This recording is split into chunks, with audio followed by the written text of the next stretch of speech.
वाली है और यहाँ पर हम देख रहे हैं पूरा साउथ वाला माहौल आपने रेडी किया है। थोड़ा सा अगर बताएं आप कि क्या क्या मतलब ऑडियंस के लिए यहाँ पर रखा है आपने। ज़रूर। कामत्स ये तो जग प्रसिद्ध है ही, और कामत्स लेगेसी ये अभी प्रसिद्ध है अपने बढ़िया खाना के लिए, ऑथेंटिक खाना के लिए, जो कि 5 सदर्न स्टेट्स से हैं।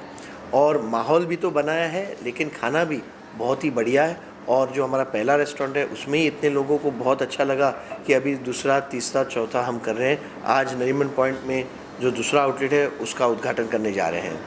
Also if I am not wrong, ये सेकेंड जो है रेस्टोरेंट है आपका मुंबई में, तो कैसा रिस्पांस मिला था जब भांडुप वाला जो होटल है उसके बारे में कुछ बताइए, और कब प्लान किया कि अब जो है सेकेंड की तरफ जाना चाहिए। जब भांडुप में खोला था तो ये बहुत ही वायरल हुआ था, लोगों को इतना पसंद आया, कहाँ से, मतलब देश भर से और प्रदेश से भी, मतलब देश के बाहर से भी जिन्होंने वीडियो देखा, जिन्होंने लोगों ने खाना ट्राई किया और अपने लोगों को बोला कि ज़रूर ट्राई करना, तो बहुत सारे हमें रिक्वेस्ट अलग अलग आ रहे थे, यहाँ भेजिए, वहाँ भेजिए, अलग अलग पार्सल डिलीवरी का ये आ रहा था।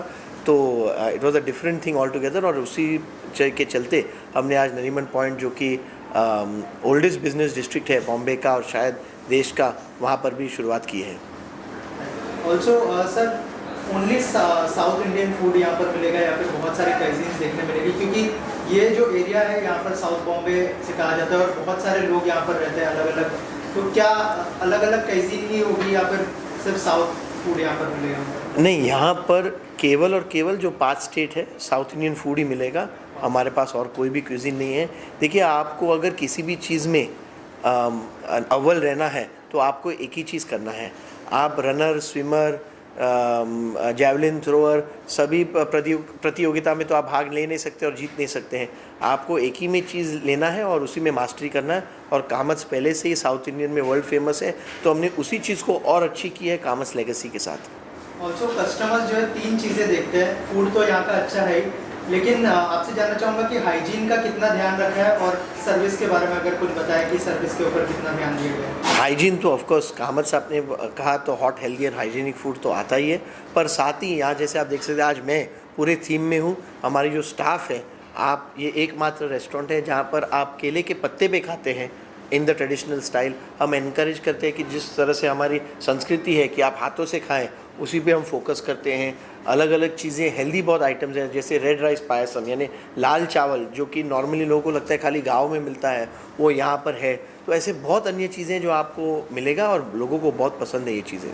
ऑल्सो जैन फूड भी आपने स्टार्ट किया, तो उस बारे में कुछ बताइए कि क्या थॉट प्रोसेस था उसका? नहीं, तो जो जैन फूड है, जैन लोगों को भी साउथ इंडियन खाना बहुत पसंद है, जैसे कि सब लोगों को पसंद है, लेकिन उनके जो बिलीव्स है, जो उनका जो विश्वास है, उसके अनुसार जो कांदा, लहसुन और जो बाकी चीज़ें नहीं यूज़ होनी चाहिए, तो कुछ चीज़ों को हमने ऑल्टर करके हमने जैन फ्रेंडली फूड्स भी बनाए हैं।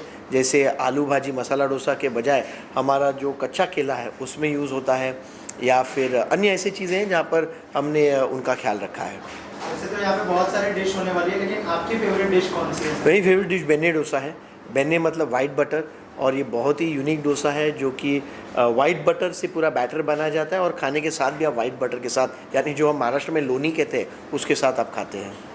ऑल्सो क्या नेक्स्ट होने वाला है? जैसे सेकंड रेस्टोरेंट आपने ओपन किया है, क्या और भी रेस्टोरेंट ओपन करने का प्लान है मुंबई में? और अगर थोड़ा सा बताएं। नहीं, मैं पूरे मुंबई में, पूना में, बाकी जगह हम खोल ही रहे हैं।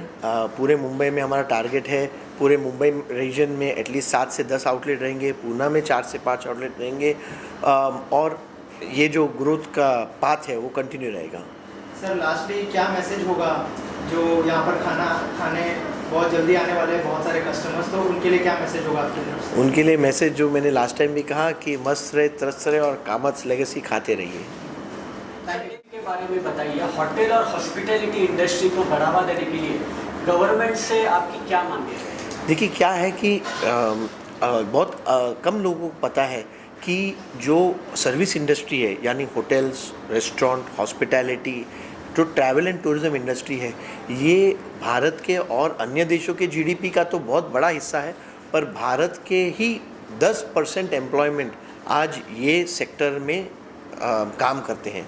और ये ऐसी सेक्टर है जहाँ पर अगर गवर्नमेंट ने ध्यान दी तो एम्प्लॉयमेंट की जो समस्या है बाकी चीज़ों की जो समस्या है, ग्रोथ की जो समस्या है, ये बहुत अच्छा हो सकता है, क्योंकि इसमें आपको कोई भी टाइप की पेपर डिग्री, पेपर क्वालिफिकेशन की ज़रूरत नहीं है। बढ़िया सर्विस, बढ़िया चीज़ें, ये हमें छोटे से सिखाया जाता है। लोगों से बात करना, चीज़ों के हिस्ट्री, अगर आपको आपके कल्चर और हिस्ट्री को रिटेन करना है तो होटल, रेस्टोरेंट, ट्रैवल, टूरिज़्म ये सबसे बढ़िया इंडस्ट्री है। और आज अफसोस से कोविड के बाद देश में आने वाले दिनों में जिस तरह से एम्प्लॉयमेंट की संकट है, हॉस्पिटैलिटी इंडस्ट्री में, रेस्टोरेंट इंडस्ट्री में, एयरलाइन इंडस्ट्री में, नियरली 30 से 50% जॉब्स जो है वो वेकेंट है, यानी रिक्वायरमेंट है, लेकिन स्किल के अनुसार लोग मिल नहीं रहे हैं।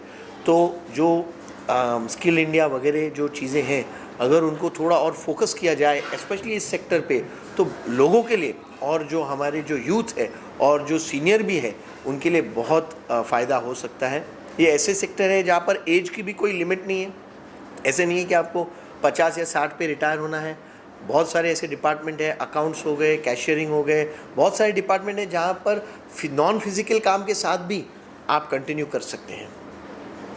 Thank you so much and all the best. Thank you.